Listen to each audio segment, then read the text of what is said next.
प्यारे बच्चों, हमारा एक प्यारा सा channel council triple chemistry by Akash sir, इसको हम स्टार्ट करते हैं। ठीक है, तो हम यहाँ पर बात करते हैं इंटरमीडिएट के फिजिक्स टॉपिक की। कि इसमें बच्चों हमने क्या किया है कि फिजिक्स का टॉपिक लेके आए हैं आपको यूनिट फर्स्ट सेकंड पेपर का।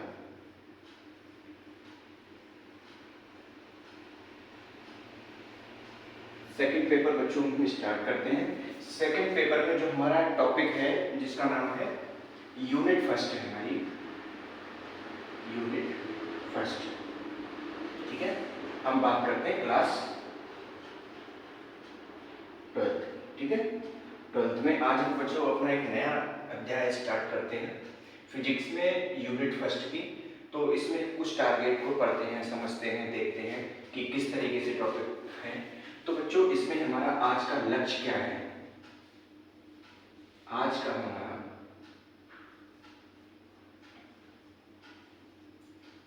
हमारा लक्ष्य है प्रकाश का अपवर्तन। ठीक है बच्चों, यूनिट फर्स्ट जो है वो हमारी प्रकाशिकी है। ठीक है बच्चों, प्रकाशिकी है। इस प्रकाशिकी यूनिट में हमारे 7-8 पार्ट आते हैं। प्रकाश का परावर्तन और गोलीय दर्पण, ग्रह विवरण का संसार। ठीक है, ये बहुत सारे हमारे और मानव नेत्र और ये सब बहुत सारे पार्ट आ जाते हैं। तो इसमें स्टार्ट करते हैं प्रकाश की यूनिट को। हम बाई यूनिट चलेंगे, हर एक टॉपिक को क्लियर करेंगे। ठीक है स्टूडेंट, तो हमारा आज का लक्ष्य है प्रकाश का अपवर्तन, पहला। दूसरा बच्चों को पढ़ेंगे क्रांतिक कोण। ठीक है, तीसरा टॉपिक पढ़ेंगे प्रकाश का पूर्ण परावर्तन। ठीक है बच्चों, ये हमारे 3 टॉपिक हैं।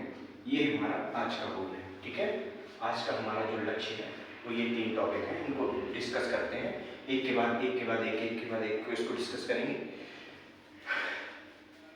ठीक है बच्चों, इसको टॉपिक को ध्यान से समझो। मैं जहां तक सोचता हूं कि इनको पढ़ने के बाद आपको एक भी टॉपिक पढ़ने की कहीं से जरूरत नहीं।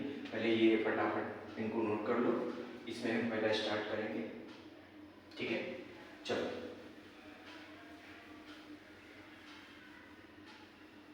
ठीक है स्टूडेंट, तो देखो यहाँ पर हमारा स्टार्ट है प्रकाश का अपवर्तन। ठीक है, तो बच्चों प्रकाश का अपवर्तन होता क्या है इसके बारे में बात करते हैं। जैसे मान लिया हमारे पास 2 माध्यम है, यहाँ पर मीडियम फर्स्ट। ठीक है, यहाँ पर हमारा मीडियम सेकंड। ठीक है, ये मीडियम फर्स्ट हो गया, ये मीडियम सेकंड हो गया। बच्चों जब यहाँ पर हमने मान लिया मीडियम फर्स्ट में विरल माध्यम है, विरल माध्यम जैसे वायु। ठीक है, जैसे वायु हो गई। ये हमारा मीडियम सेकंड है, माध्यम सेकंड है। इसमें हम एक सघन माध्यम को ले लें, जैसे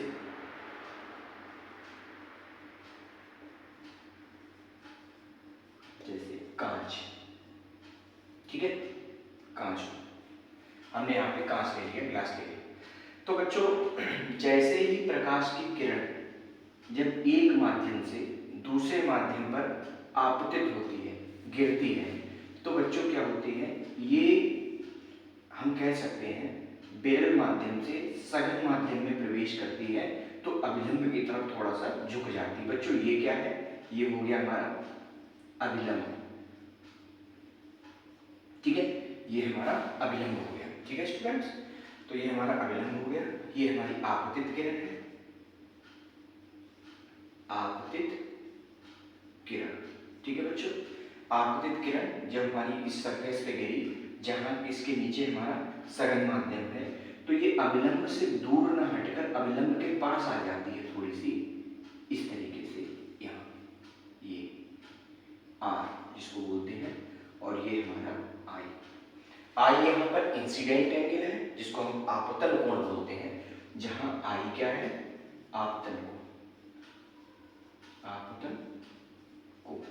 ठीक है स्टूडेंट, आई हमारा आपतन कोण और यहाँ पर ये आर हमारा क्या है, अपवर्तन कोण स्टूडेंट्स, ठीक है, अपवर्तन कोण, ठीक है। चलो आगे, यहाँ पर हमको ध्यान देने वाली बात बच्चों ये है कि माध्यम ऊपर कैसा, विरल, और नीचे माध्यम कैसा, सघन। तो जब सघन माध्यम में आई है विरल माध्यम से, तो एंगल जो है ये कम हो रहा है, यानी कि जब किरण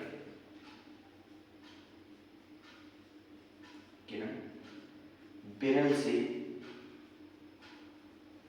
सघन में जाए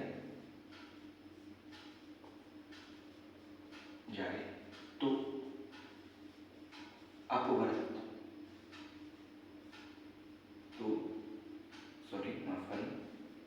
तो अपवर्तन कैसा होगा, I is greater than R। मतलब हम कह सकते हैं कि जो हमारा कोण I होगा वो ग्रेटर देन R, मतलब I का मान R से ज्यादा होगा। क्यों?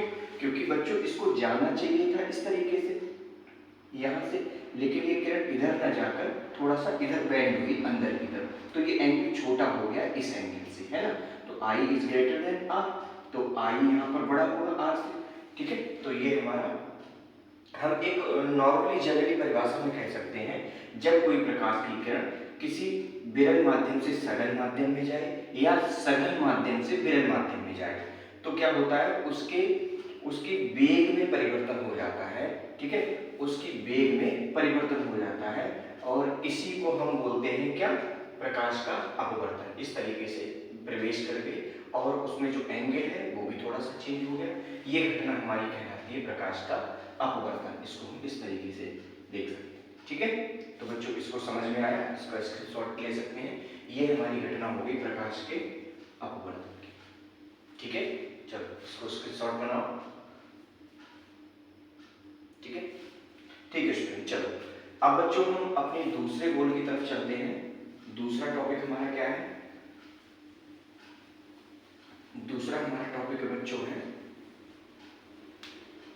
क्रांतिक कोण, ठीक है। आजा बच्चों,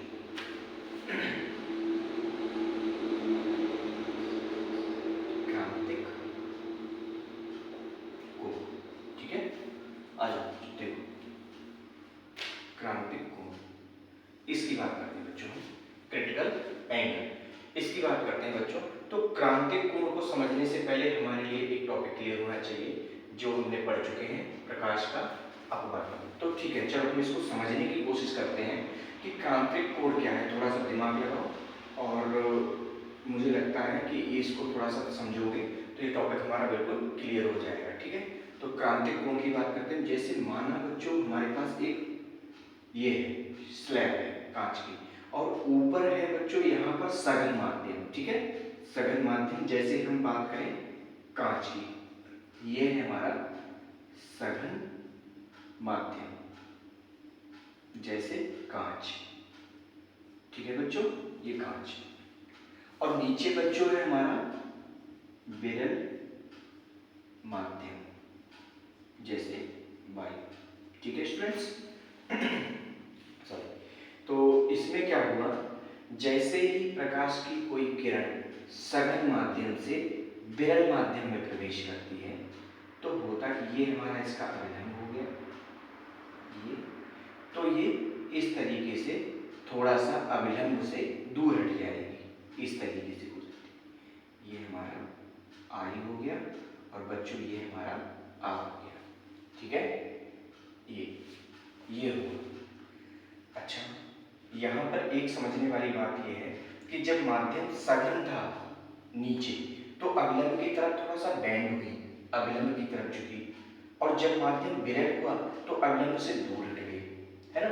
तो हमको एक बात यहाँ पर क्लियर होनी चाहिए कि जैसे ही किरण जब सघन माध्यम से विरल माध्यम की तरफ जाती है तो अभिलंब से थोड़ा सा दूर हट जाती है, और जब विरल माध्यम से सघन माध्यम में जाए तो अभिलंब की तरफ थोड़ा सा झुक जाती है, ठीक है, ऐसा होना चाहिए। तो बच्चों ये हमारा हो गया आई आर, ठीक है। तो इस कंडीशन में जो कोण आई होगा वो लेस देन किससे, कोण आर से। कब, जब किरण सघन से विरल हो जाएगी, विरल में जाएगी। ठीक है बच्चों, क्लियर? हाँ, इस तरीके से। ठीक है, अब हमको क्रांतिक कोण पढ़ना है यहाँ पर, क्रिटिकल एंगल। अब हम बच्चों क्या करें, थोड़ा सा, ये हमारी इंसिडेंट लाइट है, ये हमारी रिफ्रैक्टेड लाइट है, आपतित किरण और अपवर्तित किरण। ठीक है, अब बच्चों को क्या करें, इस वाली किरण को थोड़ा सा नीचे खींचे। जैसे ही इस किरण को हम थोड़ा सा नीचे खींचते हैं तो ये वाली किरण जो है वो थोड़ा सा हमारा और ऊपर उठती है। क्यों? क्योंकि आर हर कंडीशन में बड़ा होना चाहिए। इस तरीके से यहाँ पर हम इसको बनाते हैं। ठीक है, इस तरीके से कि यहाँ पर इस तरीके से, इस तरीके से बच्चों, ये हमारा सघन माध्यम है, यहाँ पर कांच है और यहाँ पर वायु है। ठीक है स्टूडेंट्स, तो जैसे ही ये किरण इस तरीके से हमने, ये बच्चों हमारा अभिलंब था, ये अभिलंब था, इस किरण को हमने थोड़ा सा नीचे खींचा, यानी कि मान लिया किरण ये यहाँ तक आ गई। जब ये किरण थोड़ी सी इधर बेंड हो गई तो ये वाली किरण थोड़ी सी ऊपर पहुंच गई, ये यहाँ पर आ गई, है ना। उस कंडीशन में भी बच्चों ये आई था और ये वाला एंगल जो था वो आर था। ओके स्टूडेंट्स, इस कंडीशन में भी यहाँ पर वायु ये विरल है और ये हमारा सघन है। ठीक है, क्लियर? अच्छा, आगे बच्चों, अब हम अगली बात पे करते हैं। अगर हम क्यों ना इस वाली लाइंस को थोड़ा सा और बेंड करें नीचे की तरफ, थोड़ा सा और नीचे करते हैं।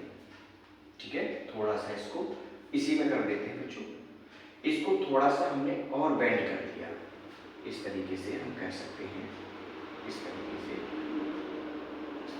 बच्चों, ये हमने थोड़ा सा और बेंड कर दिया है, यानी कि ये वाला एंगल हो गया। जैसे ही इसको थोड़ा सा हमने और बेंड किया, ये जो रेज है, ये वाली रिफ्रैक्टिव रेज है, जो परावर्त अपवर्तित किरण है, सॉरी, ये अपवर्तित किरण सीधा इसके ऊपर चढ़ जाती है, इस तरीके से खटाक से चढ़ जाती है इसके ऊपर। ठीक है, तब ये वाला एंगल आर कितना हो जाता है बेटा, 90 डिग्री हो जाता है। और जब ये 90 डिग्री हो जाए तो ये बन जाता है हमारा सी।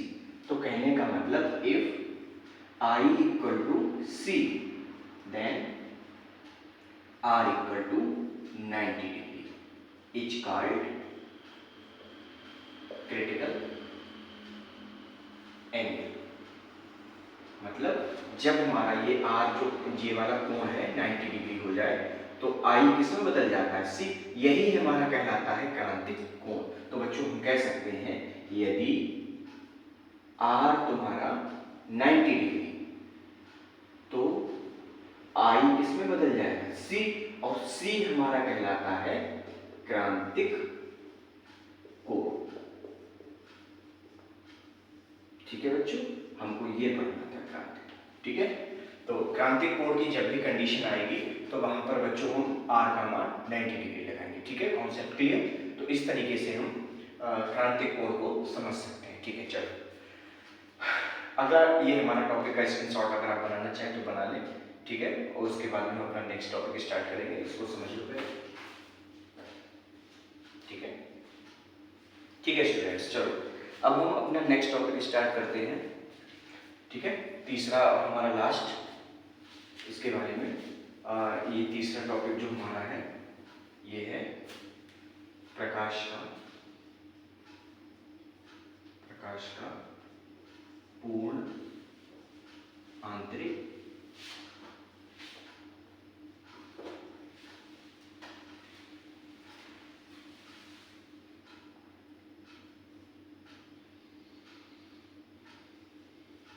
परावर्तन, प्रकाश का पूर्ण आंतरिक परावर्तन। ठीक है स्टूडेंट्स, तो बच्चों इस टॉपिक को हम समझते हैं थोड़ा सा, इसको और जी आ जाओ। ये हमारा टॉपिक बहुत अच्छा टॉपिक है और हमको इससे एग्जाम में मिल भी सकता है। ये हमारे 3 टॉपिक हैं, इन 3 टॉपिक में से लमसम उम्मीद करते हैं कि हमको एक टॉपिक आराम से मिल जाता है स्टूडेंट्स, ठीक है। तो अगला हमारा टॉपिक है प्रकाश का पूर्ण आंतरिक परावर्तन, ठीक है। इसको समझने की कोशिश करते हैं। तो बच्चों अगर हमारा कॉन्सेप्ट क्लियर है, हमने समझ लिया है प्रकाश का मतलब परावर्तन, अपवर्तन और जो अभी हमने लास्ट टॉपिक समझा है क्रांतिक कोण, अगर हमारा क्रांतिक कोण टॉपिक हमारा एकदम क्लियर है तो इस टॉपिक को पढ़ने में हमें बिल्कुल परेशानी नहीं होगी। जैसे समझते हैं प्रकाश का पूर्ण आंतरिक परावर्तन, total internal refraction of light. तो इसमें बच्चों क्या है, मान लिया हमने इस तरीके से ये वाली सतह जो है वो कांच की बनी हुई है, एक सघन माध्यम है स्टूडेंट्स, ठीक है। चलो ठीक है, बना दिया। ये हमारा क्या बन गया, सघन माध्यम, सघन माध्यम, सघन माध्यम जैसे कांच हो गया बच्चों, ठीक है, बना लिया, ठीक। या इधर इसको हम इधर से थोड़ा सा इधर बनाना, सघन, डायरेक्ट समझ जाएगा स्टूडेंट्स, हम कह सकते हैं इसको, मान लिया ये कांच है, ग्लासेस, ठीक है। हुआ क्या, नीचे है हमारी वायु, ठीक है स्टूडेंट। यहाँ से किरण आई इस तरीके से प्रकाश की, और आने के बाद में ये हमने इसमें अवलंब बना दिया, ठीक है। ये किरण इस तरीके से विरल में गई, सघन से विरल में गई तो अवलंब से थोड़ा सा दूर हटी, मतलब ये वाला एंगल हमारा आई स्टूडेंट्स और ये वाला एंगल हमारा आर। कंडीशन क्या बेटा, आई ज्यादा हुआ आर ज्यादा हुआ, इस कंडीशन में आर ज्यादा हुआ, I is less than are. कहने का मतलब कोण आई छोटा है कोण आर से, ठीक है। ये यहाँ पर कोण आर का मान ज्यादा है। अब बच्चों क्या करें, थोड़ा सा इसको बेंड करो, थोड़ा सा इस तरीके से बेंड करो जैसा हमने लास्ट क्वेश्चन में किया था। चलो बेंड करते हैं बच्चों, यहाँ पे इस तरीके से, ये हमारा कांच का है, ठीक है। इसको थोड़ा सा बच्चों ने नीचे की तरफ यहाँ से ऐसे खींचा, जैसे इसको ऐसे किया इसमें थोड़ा सा ऊपर बढ़ गई स्टूडेंट्स, ठीक है। तो ये इस तरीके से हुई, ठीक है, और ये थोड़ा सा इस तरह। तो बच्चों अभी भी ये हमारा आई है और ये वाला एंगल हमारा आर है, ठीक है।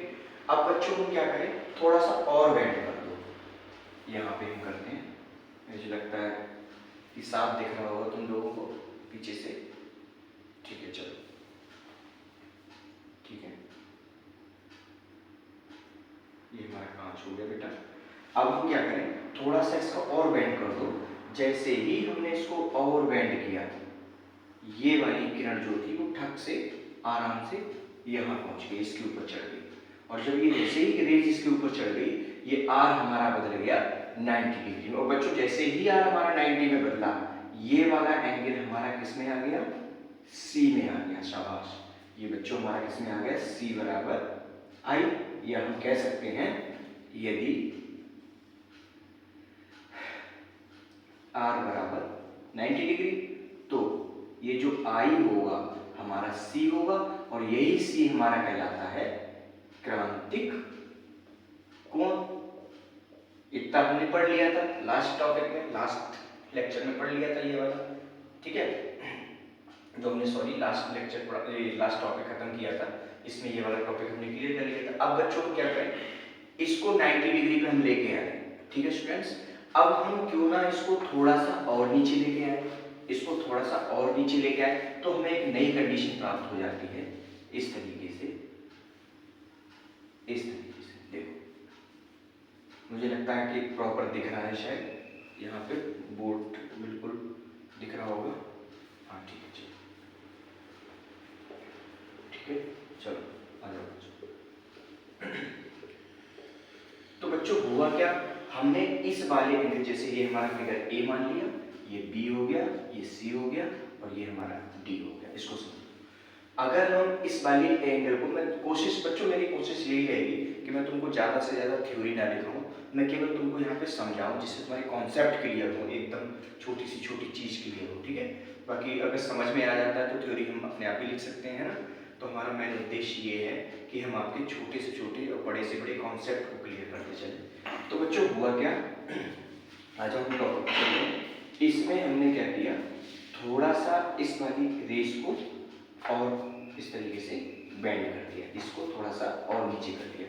जैसे ही इसको बच्चों थोड़ा सा नीचे करेंगे तो ये थोड़ी सी ऊपर निकल जाएगी, नीचे से आती आती अब फिर ऊपर चली जाएगी। तो हमने बच्चों यही किया, ये इस तरीके से थोड़ा सा और बेंड कर दिया, तो ये वाली किरण जो थी हमारी, ये वाली किरण ऊपर की तरफ से इस तरीके से, ठीक है, ऊपर टकराई और फिर ये टकराने के बाद फिर नीचे इधर आ गई इस तरीके से, इधर टकराई और यहाँ पर बच्चों ये कांच था इस तरीके से और फिर ये इस तरीके से।